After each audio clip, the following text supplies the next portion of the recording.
ETF index mutual funds నేర్చుకుని stock మార్కెట్లో రాణించాలనుకుంటున్నారా? వెంటనే ఈ నెంబర్కి కాల్ చేయండి.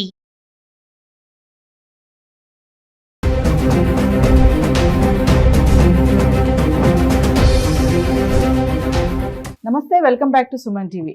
మరి అమెరికా అధ్యక్షుడు డొనాల్డ్ ట్రంప్ తీసుకునే నిర్ణయాలు చూస్తూనే ఉన్నాము. ఎక్కడికక్కడ కొత్త నిర్ణయాలు అనమాట. రీసెంట్గా చూసుకుంటే స్టూడెంట్స్ పైన టార్గెట్ చేశారని అనుకోవాలి. క్లాసెస్ మానేసిన, పర్మిషన్ లేకుండా క్లాసెస్ ఎగ్గొట్టినా కూడా ఇమీడియట్లీ వీసాలు బ్యాన్ చేస్తారని చెప్పేసి ఒక నోటీస్ అయితే తీసుకురావడం జరుగుతుంది. ఇంకా ఓపీటీ, స్టెమ్ స్టూడెంట్స్కి కూడా ఎన్నో ఇబ్బందులు ఎదురవుతున్నాయి. మరి ఈ పరిస్థితిలో అక్కడ ఉన్న వాళ్ళకి పరిస్థితి ఏంటి, మరి ఇక్కడి నుంచి వెళ్ళాలి ఫర్దర్గా అబ్రాడ్ ఎడ్యుకేషన్ కోసం అనుకున్న వాళ్ళ పరిస్థితి ఏంటి, అసలు ఏం జరుగుతుంది అమెరికాలో, మరి ట్రంప్ తీసుకునే నిర్ణయాలతో మన వాళ్ళ ఇబ్బందులు ఎలా ఉన్నాయి, ముఖ్యంగా స్టూడెంట్స్ విషయంలో. మరి దీనిపైన ఈరోజు మాట్లాడడానికి స్టూడియోలో మనతో పాటు ఇద్దరు గెస్టులు అయితే ఉన్నారు. మరి వాళ్ళు ఎవరంటే అడ్వకేట్ డాక్టర్ సల్మాన్ రాజ్ గారు మరియు business analyst doctor Nandi Rameshwar Rao గారు. సార్, వాళ్ళతో మాట్లాడదాం. మరి అక్కడ పరిస్థితులు ఎలా ఉన్నాయి, మరి స్టూడెంట్స్ వెళ్ళొచ్చా వెళ్ళకూడదా అనేది. నమస్తే సార్. నమస్తే సార్. సార్, మరి ప్రజెంట్ చూసుకుంటే స్టూడెంట్స్ పైన ట్రంప్ టార్గెట్ పెట్టేశాడని అనుకోవాలి. మరి క్లాసెస్ ఎగ్గొట్టినా, పర్మిషన్ లేకుండా వెళ్ళినా ఓపీటీ స్టూడెంట్స్ కానీ, F1 స్టూడెంట్స్కి కానీ చాలా ఇబ్బందులు ఎదుర్కొంటున్నారు. మరి ఈ పరిస్థితుల్లో స్టూడెంట్స్ వెళ్ళొచ్చు అంటారా? అక్కడ ఉన్న వాళ్ళ పరిస్థితి ఏంటి అంటే అడ్వకేట్గా మీరేం చెప్తారు, బిజినెస్ అనలిస్ట్గా మీరేం చెప్తారు సార్? ఇప్పుడు ట్రంప్ గారు ఇవాళ టాపిక్లో మీరు F1 స్టూడెంట్స్ మీద ఓపీటీ మీద పెట్టాడు. ఆయన ప్రతిరోజు ఏదో పెడుతూనే ఉన్నారు. ఆయన ప్రెసిడెంట్ ఎలక్ట్ రిజల్ట్స్ వచ్చిన తర్వాత ఐ థింక్ అక్టోబర్, నవంబర్లో before becoming second time president అని మొదలు పెట్టారు కార్యక్రమాలన్నీ. మనం ఎన్నో వీడియోలు చేసాము. కాకపోతే ఏంటంటే ఆయన మేమందరం ఏమంటుంటే అనలిస్ట్, మేము సార్ ఒప్పుకుంటాం లేదా, చైల్డిష్ మెంటాలిటీ అనిపిస్తుంది. హిందీలో ఒక ప్రొవర్బ్ ఉంది, ఉమర్సే బచ్పన్ దిల్సే బచ్పన్ అని. ఇది ఇంచుమించు అదే. నేను 70+ ఉన్నాడు, 75 ఎంత ఉన్నట్టున్నారు. అది సూట్ అవుతుంది. ఎందుకంటే 60 సంవత్సరాల తర్వాత మన చేష్టలు కానీ చేదస్తలు చేంజ్ అయిపోతుంది. As age gross you become. కొంతమంది పాజిటివ్ సైడ్ టర్న్ అవుతారు, కొంతమంది ప్రతిదానికి అనుమానిస్తారు, ఎస్పెషల్లీ ఓల్డ్ ఏజ్ పీపుల్. ఇక్కడ ఏమైందంటే ఆయన జనవరి 20కి అనుకుంటా ప్రెసిడెంట్ అయ్యాడు. ఎవ్రీ డే సంచలన వార్త, ఏదో ఒక వార్త వస్తుంది, ఏదో ఒక సబ్జెక్ట్. అటు ట్యాక్స్ అవ్వచ్చు, ఇటు గోల్డ్ అవ్వచ్చు, అటు ఓపీటీ అవ్వచ్చు, అటు స్టెమ్ అవ్వచ్చు, జాబులు అవ్వచ్చు, ఏదైనా ఫస్ట్ 1 yearలోనే ఈ అడావిడి ఉంటుంది నేను అనుకుంటున్నా. తర్వాత కొద్దిగా స్టేబుల్ అవుతారు. ఆయన ఉద్దేశం ఏంటంటే నా దేశాన్ని ఓట్లు ఎలా గెలిచేయడానికి మన ఎలాన్ మస్క్ అడ్వర్టైజ్మెంట్ చేసింది ఏంటంటే ఇమిగ్రేషన్ ఫస్ట్ సైన్ పెడతా అన్నాడు.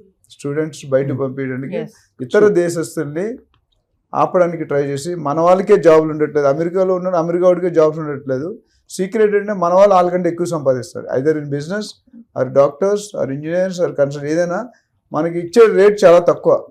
ఇండియా వాళ్ళు గంటకి $8, $10, $15 వర్క్ చేస్తారు. వాళ్ళు అమెరికాకి $40-50 per hour. Actually by hiring Indian they are saving 80% of the revenue. మీకు అది చాలామంది తెలియదు. మన వాళ్ళకి కష్టం కూడా డిఫరెంట్ ఉంటుంది. మన డాలర్ కోసం ఎన్ని గంటలైనా పని చేస్తాం. 8 గంటలు కాదు, ఒకటి ఇంకో 4 గంటలు 5 గంటలు పని చేస్తారు. అందుకే Monday to Friday full PR. ఎవరు మాట్లాడరు మనతో, వాళ్ళు మాట్లాడితే సాటర్డేస్ ఉండే.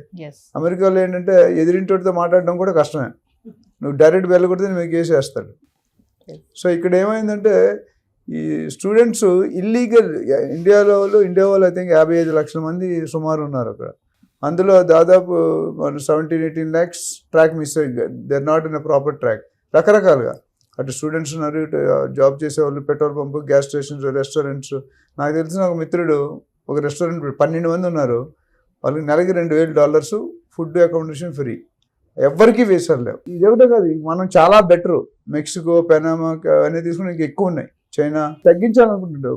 Flow of people from outside countries, other country, especially China, India, Mexico ఇవన్నీ ఉన్నాయి కదా, 10 కంట్రీలు ఉన్నాయి. వాళ్ళకి వెయిట్ వేస్తున్నాడు. దానివల్ల ఏమవుతుందంటే he's trying to increase he's internal country లోపల ఎవరు ఉన్నారో వాళ్ళకి కొద్దిగా పవర్ ఇద్దాం. గవర్నమెంట్ జాబులు తీసేస్తున్నాడు అండి. అమెరికాలో అమెరికన్స్ని తీసేస్తున్నాడు. ఈయన పెట్టిన రూల్ ఏంటంటే 150 సంవత్సరాలు బట్టి బర్త్ టూరిజం అని ఉండేది. అది ఎగ్జిక్యూటివ్ ఆర్డర్ పాస్ చేశారు. అవుతుందా లేదా డిఫరెంట్. ఈయన పాస్ చేసినందరూ క్యాబినెట్, సెనేట్ ఆమోదించారు కదా. ఈ లెక్కను చూసుకుంటే ఇప్పుడు లేటెస్ట్ ట్రెండ్ ఏంటంటే, నిన్న మొన్న మాట్లాడింది, ఎవరైతే స్టూడెంట్స్ ఇప్పుడు చదువుకోవడానికి వచ్చారో, లేకపోతే ఓపీటీలో ఉన్నారో, లేదా అదర్ సెక్షన్స్లో ఉన్నారన్నా, వాళ్ళు కానీ లీవులు పెట్టినా, మొన్న లాస్ట్ టైం ఏం చెప్పాడంటే కంపెనీలు చెప్పాడు, మీ వాళ్ళు ఎవరైనా బయటకు వెళ్తే కంపెనీలతో చెప్పించాడు. గూగుల్, మైక్రోసాఫ్ట్, పెద్ద టాప్ కంపెనీస్తో చెప్పించాడు. ఏమని, మీ వాళ్ళు ఎవరైనా ఇండియాకి బయట కంట్రీలకు వెళ్తే వాళ్ళు తిరిగి రావడానికి టైట్ ఉంటుంది. Situation very tight.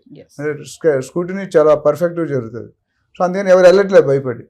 ఇప్పుడు ఏమంటే ఈ ఓపీటీ అనేది ఆప్షనల్ ప్రాక్టికల్ ట్రైనింగ్, అది ఒక 2 years 3 years ఉంటుంది. ఆ 2 yearsలో they do some research assistant job. నేను అంతమంది చూడండి, అమెరికాలో 3000 యూనివర్సిటీస్ ఉన్నాయి ఓవరాల్ రఫ్గా. 3000 యూనివర్సిటీస్లో 10% పర్ఫెక్ట్ యూనివర్సిటీ ఉన్నాయి. అంటే నేను చెప్పేది ప్రొఫెసర్స్ ఉంటారు.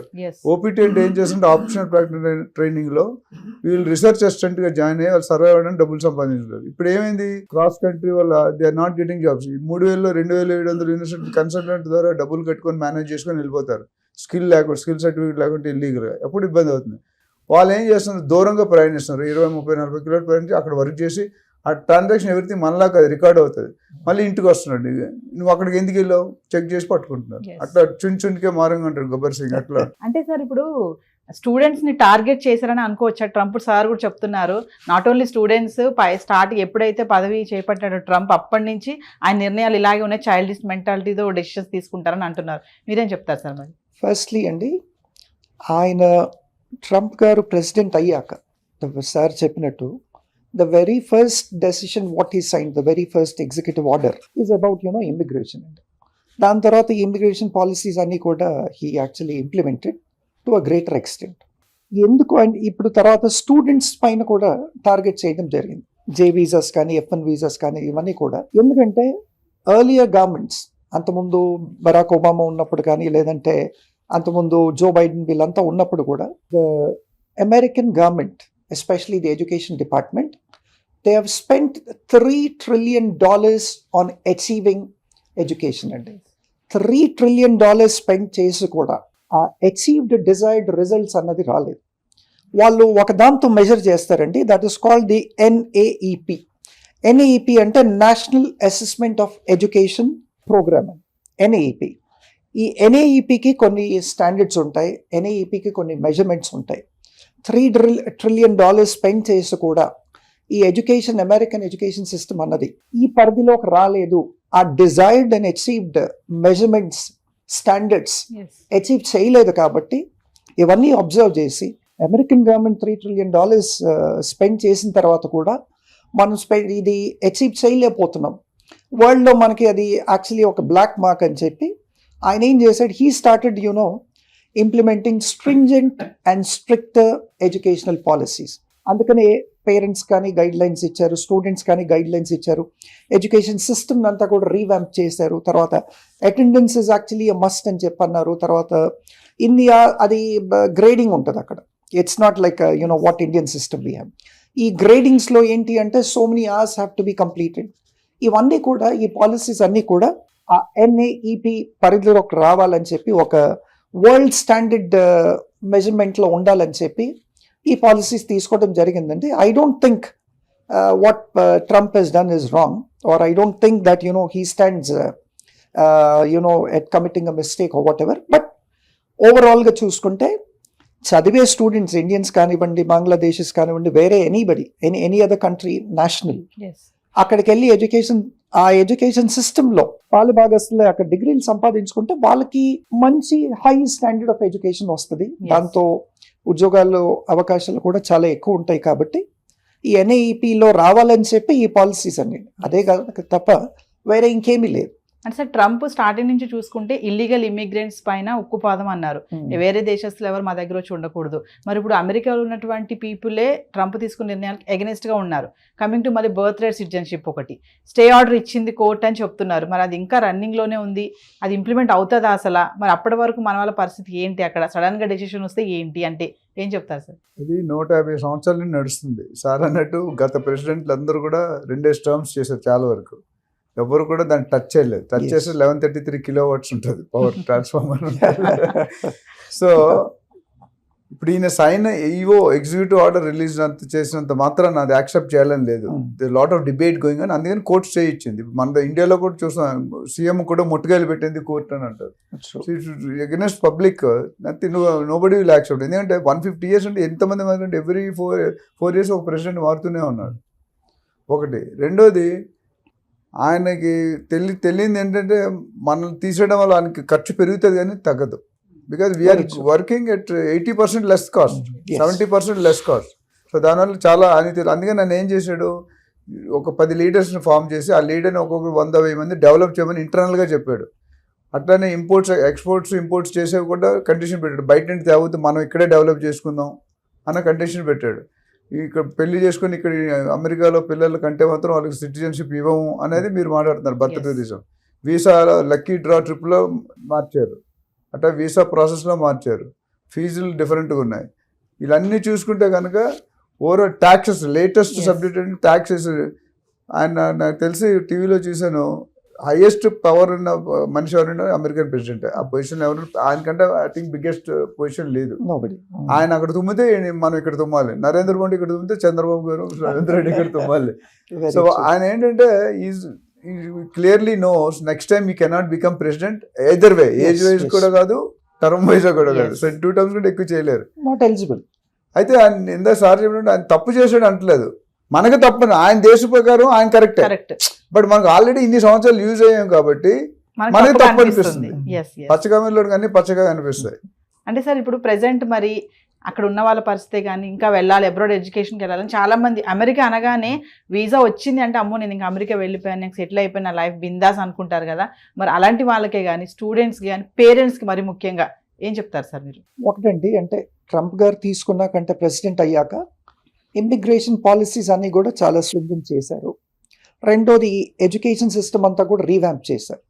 కానీ ఇంకొకటి, ఒకవైపు ఇట్లా చేస్తూ ఇంకొక వైపు ఒక 10 కంట్రీస్కి visa free entry to the United States of America అని చెప్పి ఒకటి ఇచ్చారు.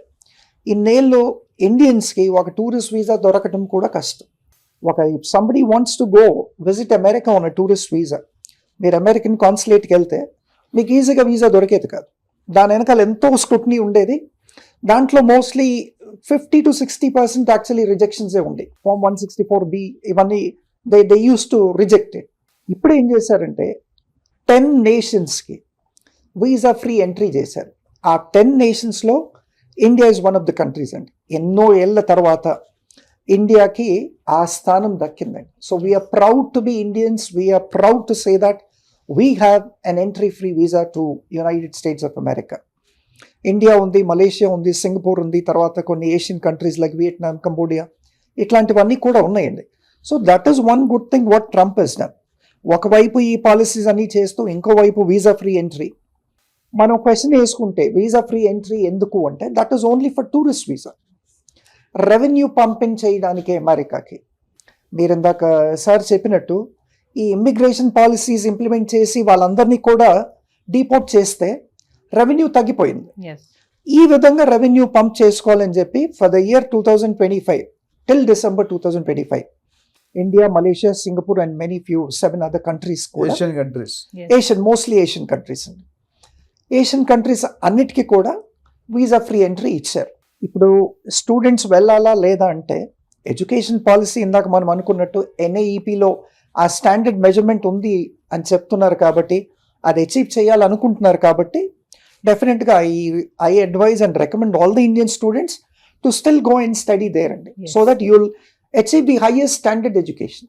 ఇంకో point I want to add, ఇండియాలో ఇప్పుడు ఈ కండిషన్స్ వల్ల ట్రంప్ గారు ప్రెసిడెంట్ అయిన దగ్గర నుండి there is a analysis done by somebody, 50,000 crores are saved by Indians. ఎందుకంటే వాళ్ళు పంపించడానికి ఇష్టపడట్లేదు. అక్కడికి వెళ్ళాక అయోమయంలో ఉంటాడు, జాబ్ ఉంటుందా రాదా, అసలు ఫ్లైట్ దిగాక రిసీవ్ చేసుకుని ఎవరైనా వస్తారా లేదా, అదొకటి. రెండోది, నేను ఒక చిన్న ఎగ్జాంపుల్, మీరు అడుగుతున్న ఢిల్లీలో కొన్ని రోజులు వర్క్ చేసాను. From there we wanted to go to Germany. నేను మా బాస్ ఇద్దరం అప్లై చేసాం ఒకే రోజు. మా బాస్ 10 సార్లు వెళ్ళి వచ్చాడు జర్మనీకి, నేను ఫస్ట్ టైం వెళ్తున్నా. నాకు వీసా వచ్చింది, ఆయనకి వీసా రాలి. అంటే ఇందాక అడిగే క్వశ్చన్, అడిగే 3-4 క్వశ్చన్లు మనం చెప్పే ఆన్సర్లో రివర్స్ అయిపోతుంది. If you are not giving a convincing answer, that అందుకని నేను లైఫ్ ఈజ్ మ్యాథమెటిక్స్ అంటాను. లైఫ్ ఈజ్ నాట్ కెమిస్ట్రీ అని ఒక యాంగిల్లో, మ్యాథమెటిక్స్ ఎందుకంటే ఎవ్రీ ప్రాబ్లం, ప్రతి మానవుడికి ప్రతి ఇంటికి ఒక కన్నీటి కథ ఉంటుంది, కొడుకో కూతురో భార్యో ఎవరో ఒకరు. Okay, but for every problem, Roja గారు జట్టగా బండి చూసాను సొల్యూషన్. అది ఎందుకు చెప్తానంటే అది చాలా ఇంపార్టెంట్. మనం ఎప్పుడు కూడా నెగిటివ్గా ఆలోచిస్తాం, అండర్ ఎస్టిమేట్ వేసుకుంటాం. కీడెంచి మేలంచి కరెక్ట్గా అన్నిట్లో ఎంచితే ముందుకు వెళ్ళలేము మనం, అవునా కదా? ఇక్కడ అది తెలుసుకోవాలి జనాలు అనేది. Indian parents already mentally prepared that అక్కడికి వెళ్ళి ఇబ్బంది పడదు. ఇక్కడ కూడా ఇండియాలో కూడా మా అబ్బాయి కూడా వెళ్ళమంటే వెళ్ళనంటాడు అమెరికా. ఎందుకు వెళ్ళాలి, నేను ఇండియాలో వస్తా, అంత సాలరీస్ ఇక్కడే వస్తున్నాయి కదా, అక్కడికి వెళ్ళి ఎప్పుడు తీసేస్తాడు దినదిన. మా ఫ్రెండ్స్ చాలా మంది ఉన్నారు, స్కూల్ మేట్స్ 25-30 years, వాళ్ళు పర్లేదు, లేటెస్ట్కి వెళ్ళిన వాళ్ళు ఇబ్బంది పడుతున్నారు. ఎస్ అందుకని ట్రంప్ అనేది ఆయన ప్రకారం చేసుకుపోతాడు. కొన్ని యాక్సెప్ట్ అవుతాయి, కొన్ని యాక్సెప్ట్ కావు. ఏదేమైనా కొద్ది రోజులు మనం కూడా తీసుకున్న నిర్ణయాలకు అనుగుణంగా ఉంటే ఇట్స్ బెస్ట్ అంటారు. అంటే ఒక విధంగా కరెక్ట్ అండి, ఎందుకంటే అన్స్కిల్డ్ పీపుల్ వెళ్ళడం కరెక్ట్ కాదు. Yes they are managing. Yes ఇప్పుడు కన్సల్టెంట్ 2 రకాలు ఉంటాయి, అంతకుముందు మాట్లాడడం మీకు గుర్తుంటే. ఎస్ ఒక కన్సల్టెంట్ క్యాండిడేట్ దగ్గర తీసుకుంటాడు డబ్బులు, ఒక కన్సల్టెంట్ కంపెనీ దగ్గర, యూనివర్సిటీ దగ్గర తీసుకుంటాడు. ఎస్ ఎస్ ఎవరైతే క్యాండిడేట్ దగ్గర తీసుకుని ఇల్లీగల్, ఎందుకంటే వాడికి అర్హత ఉండదు. అమీర్పేటలో 5,000 ఇచ్చి కోర్స్ చేస్తాడు, నాకు ఐనో జావా ప్లస్, ఐనో చాట్ జీపీటీ, ఐనో ఏ అంటాడు. 1 monthలో ఏమొస్తుంది, 1-2 monthsలో ఏమొస్తుంది, ఏమీ రాదు, జస్ట్ ఏదో. అదే యూనివర్సిటీ ఇచ్చిన ఈ క్యాండిడేట్ని, మంచి క్యాండిడేట్ని సెలెక్ట్ చేస్తాడు. There is 2 options. ఎస్ ఎక్కడైతే ఒక కన్సల్టెంట్ క్యాండిడేట్ తీసుకుంటే క్యాండిడేట్స్ బిలో స్టాండర్డ్స్ ఉంటారు నా ప్రకారం, వాళ్ళు తీసేయడమే బెటర్. ఎందుకంటే వాళ్ళ మిగతా ఇండియన్స్ కూడా బ్యాడ్ నేమ్ వస్తుంది. బట్ ఎవరైతే క్వాలిటీ స్కిల్ పీపుల్ ఉన్నారో వాళ్ళు వెళ్ళడం బెటర్. ఇప్పుడు వెళ్ళే వాళ్ళు కూడా జాగ్రత్త పడి అవన్నీ ఉంటేనే వెళ్ళాలి అనేది మైండ్లో కూర్చోబెట్టారు ట్రంప్ గారు అయితే. ఎస్ ఆయన ఎంతకాలం ఉంటే, ఆయన ఉన్నంతకాలం అది బండి నడుస్తూనే ఉంటుంది. థ్యాంక్ యూ సార్, సాల్మన్ రాజు గారు అండ్ నంది రామేశ్వరం గారు. Thank you. Welcome. Thank you.